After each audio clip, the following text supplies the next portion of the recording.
De même que l'action de l'armée, ce que les opérateurs économiques aussi faisaient dans notre pays. Mesdames et messieurs, nous sommes fiers, nos pays membres de l'AES, car nous sommes à présent maîtres de notre destin. À ce titre, je voudrais rappeler que c'est un certain 16 septembre 2023 que les chefs d'État du Mali, du Burkina Faso et du Niger ont signé à Bamako, à Ouagadougou et à Niamey simultanément la charte de l'État regroupement instituant l'Alliance des États du Sahel, basée principalement sur la coordination des actions des États membres en matière de défense. C'est pour cela que la défense est fondamentale. Elle est cruciale. Dans tout État, on néglige la défense. Tout pouvoir politique qui néglige la défense, en réalité, c'est un charlatan. C'est pour amener le peuple là, tôt ou tard, à être l'esclave dominé par un autre. Et lorsque certains se sont hasardés à vouloir agresser physiquement notre frère du Niger, parce qu'ils avaient fini, ils ont pris leur embargo. Même les enfants dans les hôpitaux n'avaient pas de couveuse. Les gens mouraient. Mais pour parachever tout, ils voulaient les agresser physiquement, pour renverser le régime et mettre ceux qui leur sont soumis. Vous vous rappelez qu'à cette occasion, nos deux pays, le Mali et le Burkina, se sont tenus debout. Vous vous rappelez la célèbre phrase que j'ai dit, ça fait rire les gens, mais c'était un peu comme ça. Ça n'a pas été dit ainsi, mais la réalité c'était ça. Nous avions dit que celui qui va toucher à un cheveu du Niger, nous allons lui raser la tête. Et je crois que ça a été bien entendu. Parce que quand nos trois chefs d'État ont mis en place cette défense commune, je pense que ça donnait à réfléchir à beaucoup. Et la force d'attente de la CEDEAO, qui a été créée depuis avril 2012, on a oublié. Elle voulait se réveiller, elle est retournée encore dormir. Elle attend encore la force d'attente de la CEDEAO. Parce que beaucoup oublient qu'elle a été créée depuis 2012. Elle dormait.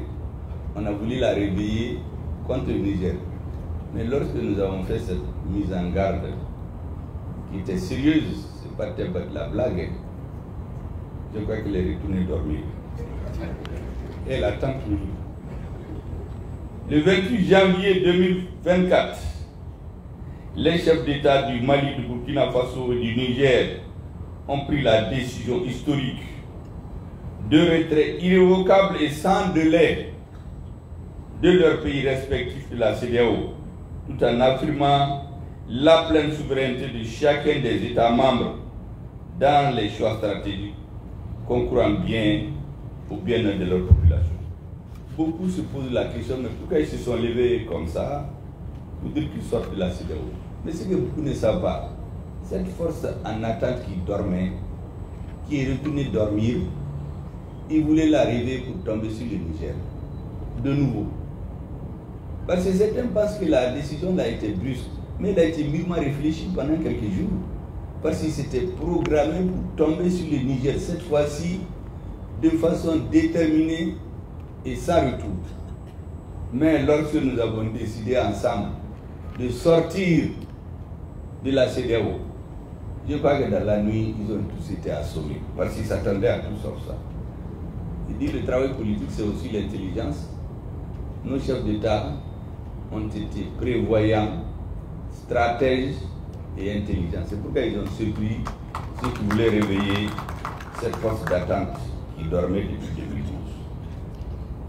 Le 6 juillet, les chefs d'État du Burkina Faso, du Mali et du Niger ont adopté à Niamey le traité portant création de la Confédération Alliance des États du Sahel, qui ajoute à la dimension défense et diplomatie et développement Vous vous souviendrez qu'en 2023, certains sont allés faire les gris-gris, faire les charlatans à l'ONU, et on a empêché le représentant légitime du Niger de prendre la parole.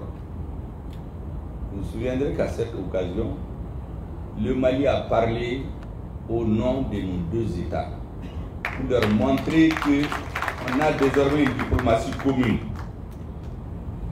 Dans la déclaration de Niamey du 6 juillet 2024, les chefs d'État du Burkina Faso, du Mali et du Niger ont souligné la nécessité d'ajouter au domaine de la défense et de la sécurité prévue par la charte de l'État-Gourma ceux de la diplomatie et du développement.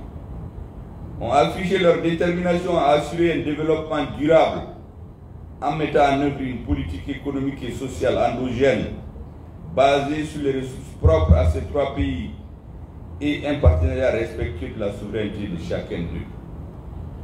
Ils ont affirmé la nécessité de mutualiser leurs moyens en vue de mettre en place des projets structurants et intégrateurs dans les secteurs suivants: l'agriculture, la sécurité alimentaire, l'eau et l'environnement, l'énergie et les mines, les échanges commerciaux et la transformation industrielle, les infrastructures et les transports, la communication et les télécommunications et l'économie numérique. Ils ont décidé de la création d'une banque d'investissement de l'AES et la mise en place d'un fonds de stabilisation. Ils ont décidé en outre de mettre en place des mécanismes visant à faciliter la libre circulation des personnes, des biens et des services au sein de l'espace AES. En définitive, mesdames et messieurs, les chefs d'État ont réaffirmé leur ferme volonté de créer un espace souverain de sécurité, de paix et de prospérité basé sur le développement endogène. Une éminente personnalité de l'AES disait: nous voulons que l'AES devienne un espace de prospérité, une zone de prospérité et non une zone d'insécurité. Il est également important pour nous d'assurer la protection de nos unités industrielles. Et pour y arriver, il nous faut engager résolument l'affirmation de la préférence locale et un meilleur accès à la commande publique. Il serait bon, ce n'est pas porter atteinte aux intérêts de ceux qui importent beaucoup de l'extérieur, mais quand un Malien, un Burkinabé, un Nigérien peut fabriquer quelque chose, je pense qu'il n'est pas inutile, c'est l'encourager et de lui donner la préférence quand cela est nécessaire. Bien entendu, il lui faut penser toujours à la qualité pour qu'il n'y ait pas des zones où on pense qu'à la protection de l'État on peut faire ce qu'on veut. Parce que tous les pays où ça marche, c'est à travers la concurrence. La promotion de la consommation locale. Vous savez, en certains lieux en République du Mali, en tout cas, que je sais, quand vous voulez boire, on ne vous amène pas des boissons gazeuses venues d'ailleurs. On vous donne le Nyamakoudji du Mali. Le Nyamakoudji, il est là.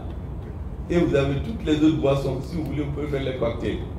Donc, je suis sûr que quand vous prenez ça, ça peut faciliter le travail et donner la chance à ceux qui produisent ces produits dans notre pays. Tant qu'on peut le faire, de lutter contre la fraude, la contrefaçon et la concurrence déloyale. Personnellement, j'en avais fait avec plus ou moins de succès, comme le ministre de l'Industrie l'a dit, il y a 20 ans, mon cheval de bataille. Vous savez, souvent, ceux qui sont dans la fraude, la concurrence déloyale et la contrefaçon, ils sont très puissants. Souvent, vous pouvez prendre des initiatives qui marchent, mais en d'autres lieux, ça se bloque pour des raisons que tout le monde comprend. La promotion des exportations, la diversification des marchés. Je crois que si on fait des produits de qualité, on peut l'exporter entre nous d'abord, en Afrique et dans le monde, et je crois que les bons produits se vendent toujours. Le respect des normes et la réglementation. Le respect des normes, c'est très important, mesdames et messieurs. lorsqu'on s'entend sur des règles, il faut les respecter. Chez nous, très souvent, les gens pensent que quand tu es fort là, tu fais ce que tu veux. Ce n'est pas ça. Si vous entendez sur des règles, il faut les respecter. Si les règles ne sont pas bonnes, vous les changez. Mais vous ne pouvez pas faire ce que vous voulez, sinon votre affaire ne marchera pas. Pour l'opérationnalisation efficace des engagements pris par nos dirigeants en vue du développement des activités économiques dans l'espace Sahel, il est utile de réfléchir ensemble sur les actions et propositions concrètes émanant du secteur privé de l'AES, afin d'arriver in fine à une fédération des organisations patronales et professionnelles de l'AES qui permettra de renforcer la coopération économique. Avec plus de 70 millions d'habitants en 2022, comme il a été dit tout de suite, et un taux de croissance moyen de 6% selon les statistiques de la BCEAO, l'AES doit constituer une force économique, diplomatique et militaire de la sous-région. Elle est déjà une force militaire, personne n'en doute. Parce que je crois que plus personne ne pense réveiller une force d'attente qui dort depuis plusieurs années. Elle est donc une force militaire. Elle est une force diplomatique. Aujourd'hui, nos brillants ministres des Affaires étrangères, jusqu'à la tribune des Nations Unies, font des communications communes. Ce qui reste, mesdames et messieurs, c'est le développement économique et social. J'ai la certitude que les documents, fruits des travaux des experts que nos trois pays réunis les 17 et 18 octobre 2024 et qui seront adoptés aujourd'hui seront de qualité et permettront à l'AES d'occuper sa place et toute sa place dans le concert des nations. Je voudrais adresser ici, mesdames et messieurs, toutes mes félicitations à notre brillant ministre Moussa Alassane Diallo de l'industrie du commerce pour son leadership, sa capacité de proposition et la qualité de l'organisation de cette activité. Aussi la qualité de ses discours. Je l'ai même dit tout de suite que Iris a continué à tenir ces discours-là. Il dit de se retrouver secrétaire politique d'un parti, au lieu d'être un banquier à la retraite. Mesdames et messieurs, vous savez, actualité oblige. Le Premier ministre, certains disent qu'il parle beaucoup. Il ne faut pas qu'il parle. Quand il parle, on interprète. Quand il ne parle pas, on interprète. Quand il voyage, on interprète. Quand il revient, on interprète. Comme il s'habille, on interprète. Mais qu'est-ce qu'il doit faire? Il va parler. Parce que j'ai tiré une grande leçon de ce qui est arrivé aux dirigeants au père fondateur de nos États. Beaucoup de choses n'étaient pas connues par les citoyens. Les choses sont restées à la surface. Et les adversaires de l'unité africaine ont profité du silence pour régler leurs comptes. Et c'est pour cela que depuis que moi je suis venu, je parle beaucoup. Parce que il faut l'éveil des consciences. Il y a un dirigeant qui m'a dit qu'avant qu'il ne vienne chez nous, dans l'AES, avant, pendant chaque semaine, chaque soir, il écoutait les discours que ce Premier ministre du Mali tenait. Il parlait beaucoup, mais lui prenait le temps d'écouter. Au bout de 2 ans, il a compris beaucoup de choses qui étaient cachées sous lui. Et c'est pour cela, mesdames et messieurs, vous aurez constaté que je vous ai tous battus aujourd'hui en matière de communication, même ma tennis et AES. J'ai dit au ministre que je les bats tous. Ma tennis et AES, je l'ai porté devant nos militaires, à l'EMIA, devant les enfants et devant vous aujourd'hui. Parce que l'avenir du pays, c'est les militaires, les opérateurs économiques et la nouvelle génération. Donc, nous faisons de la communication politique. Il faut que l'AES rentre dans les esprits, dans les mœurs. Parce que les dirigeants politiques passent. Peut-être dans un certain nombre d'années, nous on ne sera plus là. Mais la nouvelle génération, jusqu'à présent nous parlons des discours des pères fondateurs de l'indépendance. C'est que les quelques-uns qui ont accepté de parler, c'est ce que nous savons. Sinon, beaucoup de choses n'ont pas été dites. Et c'est pour cela que moi, je parle. Je dis là-dedans, chacun n'a qu'à prendre ce qu'il veut. Il y a à boire et à manger. Celui qui veut, il est annulé. Il prend ses 10 minutes. Celui qui veut, il écoute le tout. En tout cas, il y a tout pour tout le monde. Et vous savez, j'ai interrogé les ministres. Quelle est votre profession avant de devenir ministre? Est-ce que vous savez que nous avons des banquiers, des fiscalistes? Quand ils m'ont dit ça, j'ai dit alhamdoulilah. On n'a pas amené des politiciens qui vont confondre l'économie et la politique. Parce que quand l'économie ne marche pas, les discours politiques, comme je vous ai dit, c'est du vent. Donc quand on met ensemble d'éminents économistes et des fiscalistes de nos pays pour traduire en acte la volonté des chefs d'État, ça me donne de l'assurance. Et c'est pour cela que je suis convaincu que le travail qui est en train de faire sous leur leadership, c'est un travail qui va aboutir. Vous savez, dans la société,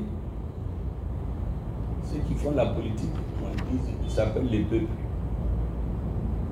Ils sont différents des populations. Vous êtes parmi les populations. Au Mali, il y a 22 millions. Mais les peuples, là, c'est la force active qui fait bouger les choses ou s'oppose aux choses. C'est ceux qui se tirent, ce tissu-là du développement politique. Maintenant, quel que soit celui qui gagne, il ne peut pas se passer des militaires, il ne peut pas se passer des juges, il ne peut pas se passer des opérateurs économiques. Et c'est pourquoi dans ces dans ces professions, des enseignants, des médecins, j'en passe. C'est pourquoi dans ces professions, si la politique n'est pas très répandue, ça se comprend parce que quelle que soit la tendance qui gagne, pour réussir sa politique, il est obligé de se retourner et s'appuyer sur lui pour qu'il l'aide à traduire en acte concret sa volonté politique. Donc la volonté politique des fondateurs de l'AES repose aujourd'hui sur le travail de nos banquiers et de nos techniciens. Mesdames et messieurs, j'ai dit cela pour que vous compreniez. Je suis sûr que si vous prenez les gens qui sont dans cette salle, les Burkinabés et les Nigériens en dehors d'eux, les Maliens eux-mêmes, lorsqu'il y avait la bataille pour le changement, beaucoup n'étaient pas là-dedans. Parce que leur fonction fait qu'ils ne sont pas politiques, ils laissent les politiciens entre eux. D'autres étaient ouvertement opposés. Mais lorsque le changement a eu lieu, il y a un nouveau courant. Le patriotisme veut qu'on aide les nouvelles autorités à avancer. J'en ai souvent parlé pour expliquer aux uns aux autres qu'il ne s'agit pas de prendre les meilleurs ou non. Il s'agit de respecter une ligne politique que l'histoire a fini par imposer à notre peuple.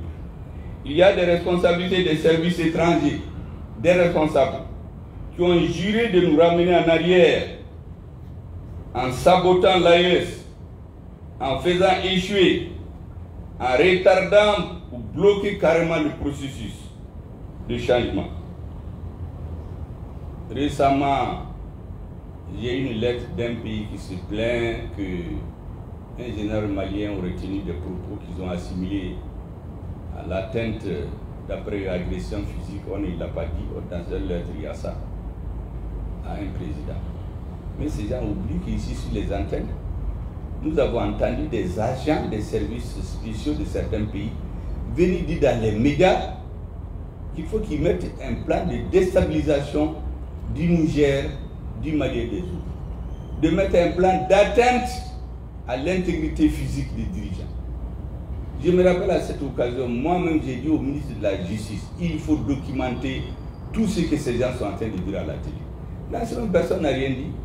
Parce que quand c'est eux, on pense que c'est normal. Mais dès qu'un Malien a parlé, tout le monde s'est mis à crier. On a même une lettre dont le contenu n'était pas juste parce qu'il n'a jamais parlé d'attaque à l'intégrité physique.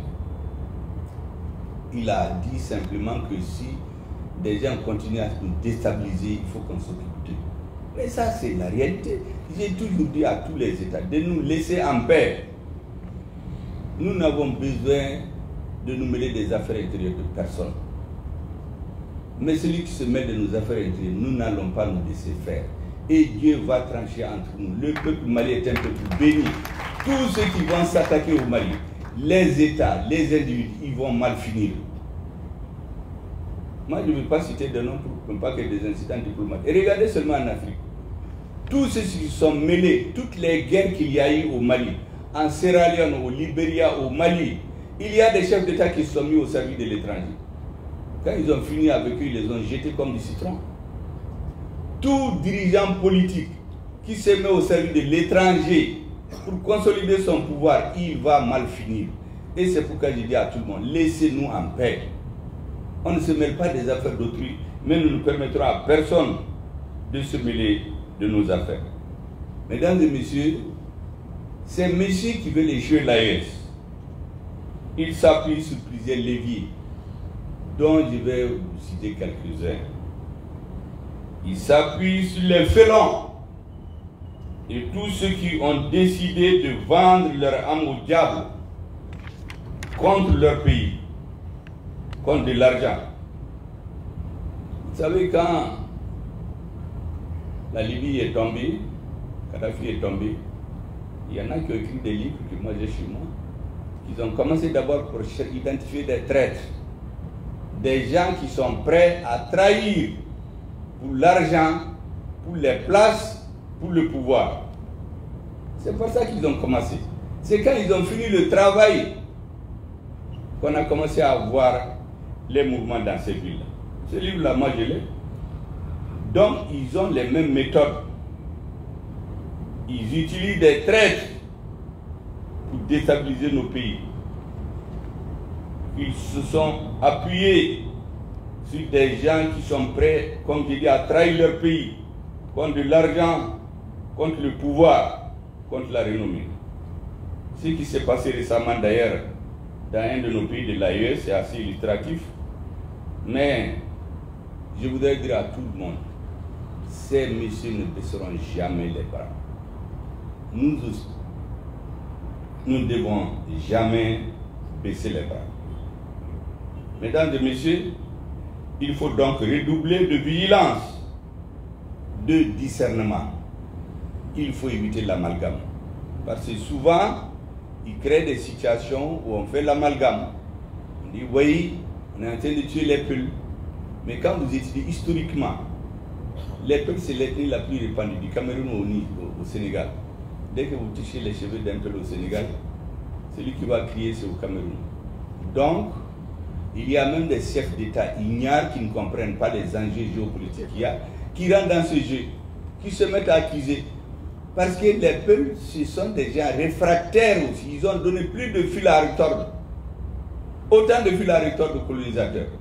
Donc on s'appuie sur eux là pour étendre le virus. Il y a beaucoup de jeunes qui ne comprennent même pas. Vous savez, la religion et l'ethnie, c'est dangereux. Quand on vous dit qu'on a tué quelqu'un par de votre ethnie, souvent vous laissez emballer sans chercher à comprendre. De votre religion, sans chercher à comprendre. Et c'est pour ça qu'il faut faire beaucoup de discernement. Tous les terroristes ne sont pas Peuls. Et tous les Peuls ne sont pas terroristes. Mais il y a des gens qui entretiennent l'amalgame. J'ai dit la même chose concernant les Touaregs et les Arabes. Tous les Touaregs et les Arabes ne sont pas terroristes. Et tous les terroristes ne sont pas Arabes et Touaregs. D'ailleurs, celui qui a apporté le terrorisme au sud du Mali, c'est un Keïta. Ce n'était pas un Arabe. Et puis, lorsqu'ils ont tué nos soldats à Guelhok en 2012, quand on a tué tout le monde, vous savez, les Arabes et les Touaregs, on a déchiré leur ventre pour sortir leurs intestins filmés et diffusés. Mais j'ai dit, mais ça, c'est quoi ça? Mais, comme disent nos parents ivoiriens, Cabri mort là, il n'a pas peur frigo ou feu, c'est la même chose. Quelqu'un qui est déjà mort, que vous l'éventrez ou que vous ne l'éventrez pas, il est mort, c'est tout. Mais ça, c'est pour terroriser les vivants. C'est pourquoi il faut faire preuve de beaucoup de discernement pour ne pas tomber dans l'amalgame. Et j'en appelle au soutien de tous les instants du peuple, parce que sans le soutien du peuple, aucune force ne peut gagner une bataille. Vous savez, récemment, il y a des parents qui ont été rendre visite à des amis au Burkina Faso. J'ai reçu un d'entre eux avant-hier. Il m'a dit qu'il est très content. J'ai dit, mais pourquoi? Il dit, mais quand ils sont arrivés, moins de 15 minutes après, ils ont eu des forces de sécurité qui sont venus leur demander d'où est-ce que vous venez, qu'est-ce que vous voulez faire, qui sont vos identités. Quand ils ont tout décliné, on les a laissés en paix. Il dit, ça c'est la sécurité, c'est bien pour tout le monde. Sans la collaboration du peuple, l'engagement, le discernement, la détermination, les forces armées de sécurité seules ne peuvent pas venir à bout du terrorisme. Parce qu'en réalité, les terroristes, ils sont manipulés. Il y a des jeunes qui sont dans les terroristes qui n'ont aucune conviction. Est-ce que vous savez qu'il y a certains, ils veulent se marier, ils veulent avoir l'argent du mariage. On les paye 100 000 francs ou combien, ils s'engagent. D'autres personnes ont tué leur frère ou quelqu'un de leur ethnie. Donc ceux qui sont idéologiquement constitués, qui sont les vrais terroristes, ils ne sont pas nombreux. Mais si on ne fait pas le discernement, on ne gère pas bien l'information, cet amalgame-là, c'est ce qui arrange les autres. C'est pour cela que depuis juillet 2022, le Mali a mené au Conseil de sécurité les preuves que les terroristes sont fabriqués, entretenus, entraînés contre nos États. Mais ils se sont opposés à ce qu'on montre les preuves, parce que je crois que leurs militaires leur ont dit attention, si jamais les Maliens montrent leurs preuves là, tous les Africains vont se révolter. Donc ils ont fait des vétos, on n'a pas pu exposer ça. Je reviens d'ailleurs pour rappeler que nous exigeons et nous demandons qu'on donne au Mali la possibilité d'exposer ces preuves-là au monde entier. Et d'ailleurs, vous savez qu'il y a un pays de l'AES, un ministre m'a dit, parce que moi je cause avec tout le monde, que quelqu'un lui aurait téléphoné et dit, mais ne suivez pas le Mali. Si vous suivez le Mali, vous n'aurez rien. Mais si vous les laissez tout ce que vous voulez, dites-nous. On va changer de langage, on va vous amener de l'argent, on va vous amener tout. La personne leur a dit, mais tout ça c'est dépassé. Nous on est à une autre phase. Le lendemain, il y a eu des attaques tout azimut, avec de nombreux morts. La personne l'a téléphoné, lui dit, mais vous avez vu, ça ce n'est que le début. Tant que vous ne quitterez pas l'alliance là, vous n'aurez jamais la paix. Donc il y a des réseaux organisés qui ont des relais dans les pays, qui ont décidé de casser l'AES. Et cela, il faut qu'on en soit très très conscient. Mesdames et messieurs, pour cela, ce qu'ils font dans l'AES, ils sèment l'amalgame. Ils essaient d'amener les gens à se soupçonner, à rentrer dans les règlements de compte. Le deuxième chemin qu'ils suivent, c'est entretenir la confusion dans le but de décourager, de démobiliser les vrais soutiens de transition sous le couvert du rassemblement des fils du pays, de la réconciliation et que sais-je encore. Ou certains qui sont opposés à la transition jusqu'à une date récente.